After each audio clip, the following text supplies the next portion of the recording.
Today we're comparing two of the most interesting drone releases in the past few years. On one side we have the Avata 360, DJI's first ever panoramic drone designed to combine FPV flying with full 360-degree capture. And on the other side we have the Antigravity A1, the first mainstream 8K 360 drone that basically created this entire category. Both of these drones can capture amazing 8K 360 video. Both also promise incredible creative freedom, and both claim to make cinematic shots easier than ever.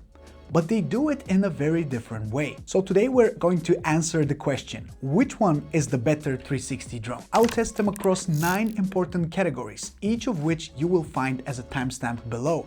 And at the end of each category, I'll give a point to the winner. So let's see who is actually going to take the win. Let's start with the design and the build first. Starting out with the Antigravity A1, we have a very traditional look, a foldable camera drone that just unfolds and weighs just under 250 grams, meaning that it's a lot easier and a lot more legal to fly this in many areas of the world. We have a camera on the top and a camera on the bottom, with the landing gear extending right underneath the drone to protect the lenses. On the other hand, we have the Avata 360, which looks like a traditional Cinewhoop, with propeller guards, with integrated camera that rotates, allowing you to film in single lens mode and also 360 mode.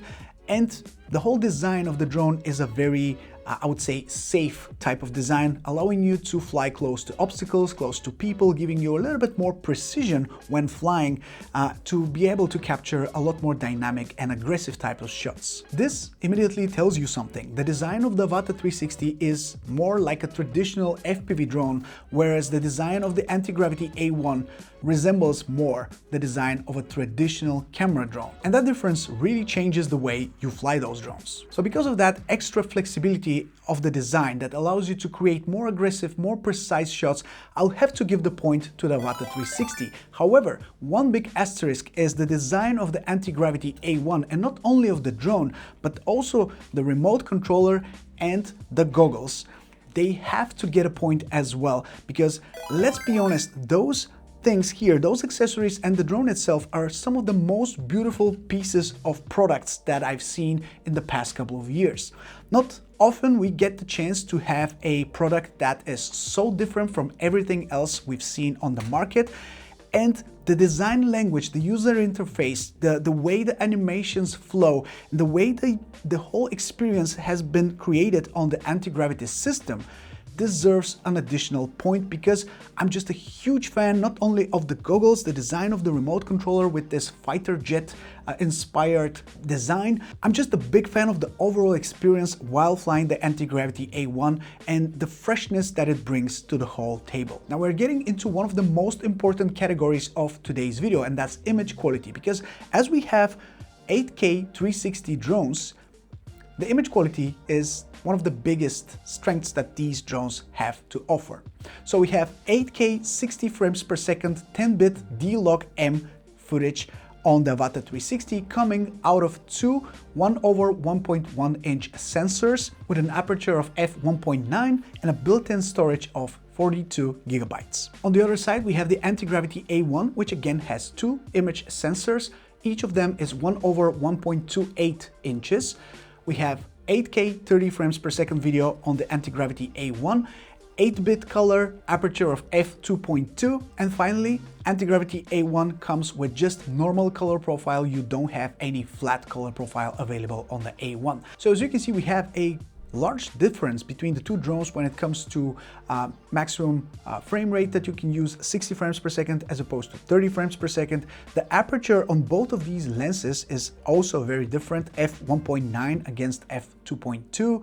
We have 10-bit D-Log M footage as opposed to 8-bit just normal color profile footage, which is again a massive difference. If you want to color grade your footage, you can use D-Log with 10-bit color. That is so much more control and so many more colors that result in less banding and more professional look out of the Avata 360. Whereas with the A1, you're kind of left with what you have captured. You don't have much control over color grading your footage because you're going to break it as it's only 8-bit. So that does not allow you a lot of creative freedom in terms of color control and really customizing stabilizing the look of your footage. The faster aperture of the Avata 360 also means that in low light situations you will have a lot better looking footage combined with the bigger sensor size as opposed to what you're able to get on the Antigravity A1. So if you're someone who shoots a lot around dusk or sunset or even at nighttime, you will have much better experience with the Avata 360. When it comes to stabilizing your footage, both of these drones rely on electronic image stabilization, meaning that you don't have a physical gimbal, and because of that there might be some vibrations, some problems with stabilizing your footage, especially if you are flying in strong wind, which is the case when sometimes when you're flying with the Avata 360 you have those little wobbles and shakes that are a little bit annoying, that you don't really see that much on the Antigravity A1 because of the design of the drone. However, both drones are quite stable, I would say, and produce great results. So in terms of stabilization, they're neck and neck, I would say. But when we combine everything, I'll have to give the point to the Avata 360 because of that bigger flexibility, that more customization that it allows in terms of color grading, in terms of ways of capturing different footage, because of the fact that it has a larger sensor and faster aperture, allowing you to fly even in situations where you wouldn't be able to get great footage out of the A1. Now let's talk about flight performance and battery life. The A1 can reach speeds up to 16 meters per second with up to 39 minutes of flight time when using the larger battery. The drone has two options for battery sizes, and the heavier one gives you more flight time but also makes the total weight more than 250 grams. So it's up to you to decide whether you want to have a very lightweight drone or a little bit more durable drone, and that gives you more flight time. On the Avata 360 we only have one type of battery which promises up to 23 minutes of maximum flight time, which in real life is more about 18 to 20 minutes, which is still fine, but on battery definitely the A1 is the winner here.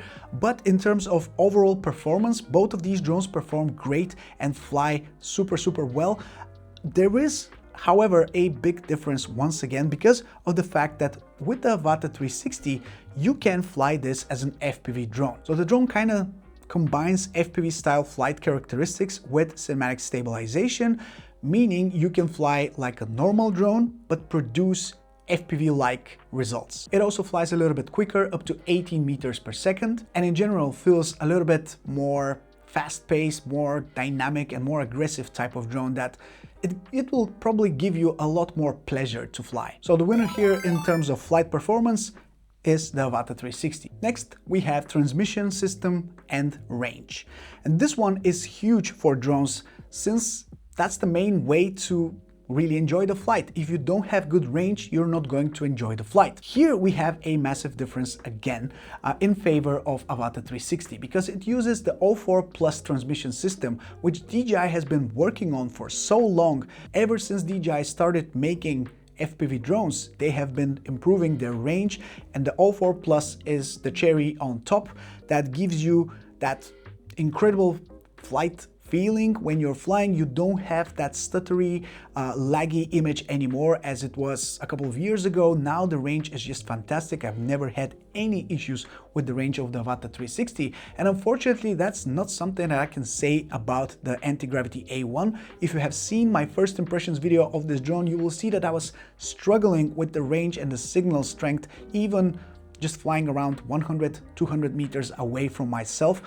That kind of fixed itself a little bit while I was browsing through different settings. I was experimenting with some different settings with the A1, but still I'm never getting the same amount of signal strength as I'm getting on the Avata 360.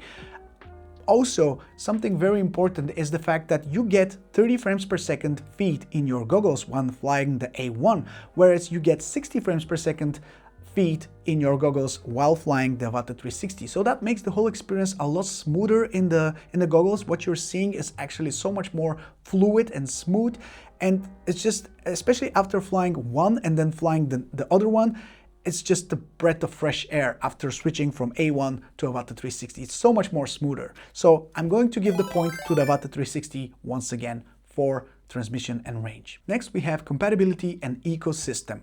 Again, you will see where things are going very quickly because there's so many different ways and so many different accessories that you can use to control the Avata 360.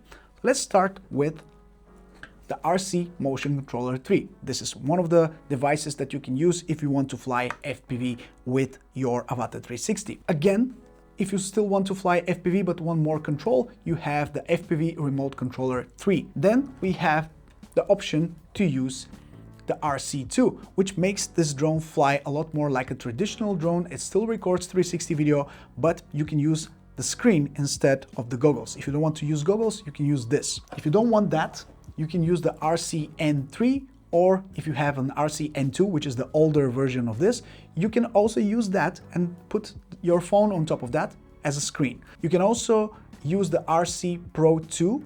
You will be able to use it down the line. It's not supported yet, so I'm not going to include that, but in a few weeks or months, it will be included as well, and you will be able to use that to fly the Avata 360. So we have so many different controllers, maybe 5 or 6 different ways to control the drone if you wish. Whereas with the Antigravity A1, since it's a brand new product with a brand new ecosystem, it doesn't have any accessories besides this motion controller. That's the only way to fly, enjoy the drone and control it, with the goggles and this remote controller.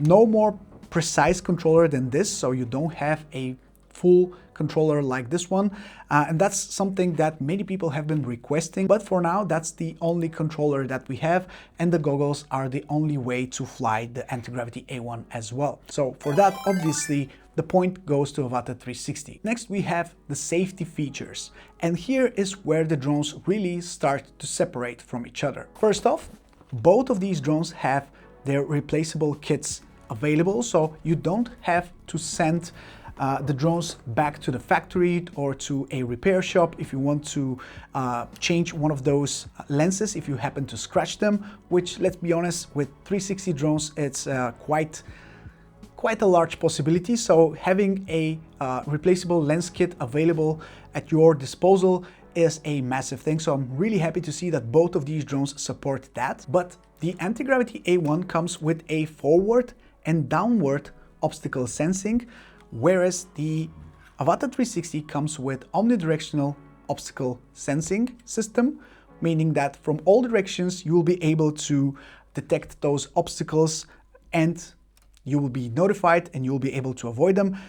On top of that, we also have LiDAR on the front when flying this in darker areas, darker environments where even you cannot see well from the camera, then the drone will be able to detect those obstacles with the LiDAR on the front. Combine that with the propeller guard, and that makes this drone, I would say, a whole lot safer than the Antigravity A1. So the winner here, again, is the Avata 360. Now, ease of use and editing. This is a big thing because obviously, as you will be capturing 360 footage, you will need to edit that footage afterwards. And this is huge for Antigravity as they come out with their own app and their own studio app for computers. So you have 2 options straight away that you will be able to use. And since Antigravity is kind of like Insta360 but with a different name, they have already had a lot of experience when creating those apps, when dealing with bugs, when dealing with user experience, with ways to make everything smoother.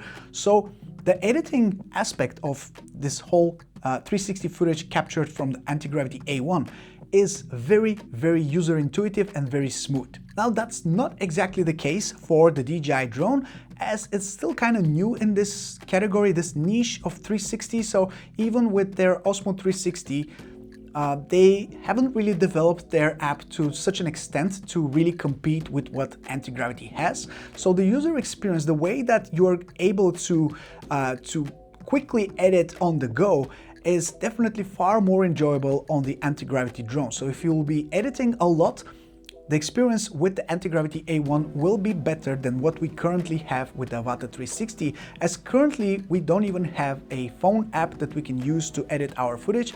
The only way to edit the 360 footage captured on the Avata 360 is with their DJI Studio app. So that's a big limitation for now. I'm sure they will be enabling another way via a phone app to let you edit your 360 footage. as soon as possible, but for now we don't have that, and it's kind of annoying, and it's a little bit cumbersome editing all of your 360 footage from the desktop application. When it comes to ease of use and the ways to capture different types of shots, we have a lot of flexibility from both drones with smart features, smart intelligent flight modes, so there is no way not to give a point to both of these drones. So for this category, I'm going to give 2 points to Antigravity A1 in terms of ease of use, because it has a lot of built-in modes that will let you capture creative types of footage with some tracking, with some waypoints and stuff like that, and also because of the easy editing that their apps allow you to have. Whereas the Avata 360 has a lot of flexible creative modes available, but the editing part is not that good. So a point for the creative modes, but 2 points for the A1 for the creative points in the editing. Next we have the flight feel, how it actually feels to fly both of these drones. The Avata 360 feels exactly as what you would expect from a DJI drone. It feels stable, predictable, and very confidence-inspiring. Even when flying a little bit more aggressively, the drone feels just composed and very easy to control. All the movements are smooth, the inputs translate clearly into motion, and the drone just feels nice. It doesn't feel like nervous or unpredictable at any point of the flight. This makes the drone feel very approachable for people who are still new to flying and want to experience the rush of flying with goggles. Moving on to the A1, and I would say that it has a slightly different personality. It feels a little bit more aggressive, which some pilots might actually prefer. Also, the drone feels very responsive while switching directions and changing the flight path, but it's slightly less forgiving, meaning that for me at least, it feels a little bit less fluid and smooth compared to the Avata 360. Again, I'll have to give a point to both drones because they fly very differently from each other, but it's a really matter of personal taste and how you prefer flying. Some people prefer more aggressive and responsive drones, others prefer a little bit more smoothness in their flight, so because of that, I'll have to give it up to both drones with this category. Now, when it comes to pricing, the difference here is honestly brutal. The Antigravity A1 officially starts around 1400 euros, but with current discounts you can realistically find it closer to 1200 euros for the base bundle and up to 1600 plus for higher kits. Now compare that to the Avata 360, you're looking at just 459 euros for the drone, 719 euros with a controller, and under 1000 euros for a full Flymore combo. So purely on value, the Avata 360 absolutely destroys the A1 in terms of accessibility and price to performance. So I think Antigravity A1 deserves a massive respect. It basically invented this whole category with 8K 360 drones, giving you such a unique type of shots that otherwise are impossible to get. I think DJI Avata 360 is the better drone out of the two, but again, it comes down to personal preference, ways of flying, different characteristics that you would appreciate more or less, and it's really up to you to decide which one is going to give you better results. I'm very curious to hear your thoughts on these 360 drones, guys. Let me know, what do you think about the Antigravity A1 and the Avata 360? Which one do you prefer? And do you agree or disagree with the points that I gave to both of these drones? Let me know down in the comment section below. Thank you so much for watching all the way through. Subscribe if you want to see more videos like this one, and I'll catch you in the next one very, very soon. Ciao.